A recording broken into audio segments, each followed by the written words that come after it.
Ay, sa airport, sa aircon. Kala ko nag-bebe, sa pilot, kay nanay. Ganun, pag wala pong pasok kapag galing ng trabaho na lang po daw.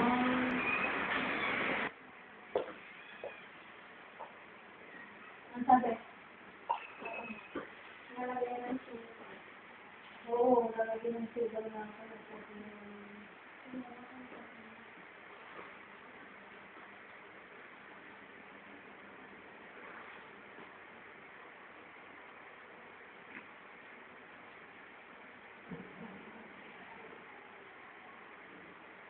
Gugutom na nga po yung baby, oh. Dinidede niya na yung kamay niya.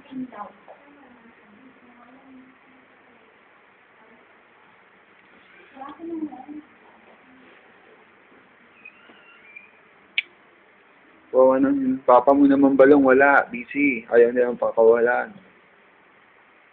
Ay, isang payakan, pinalaban.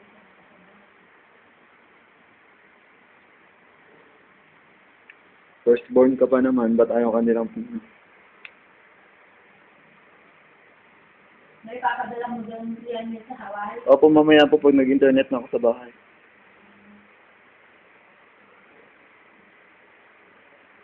Pero kay Ryan, hindi. Ay, pag meron kayang MMS yung kanyang cellphone. Wala daw. Wala po ba? So, pwede pong makatanggap ng picture yung kanya, pwede kong ipadala. Umiiyak na yung baby talaga. At, umiiyak na baby, nagugutom na.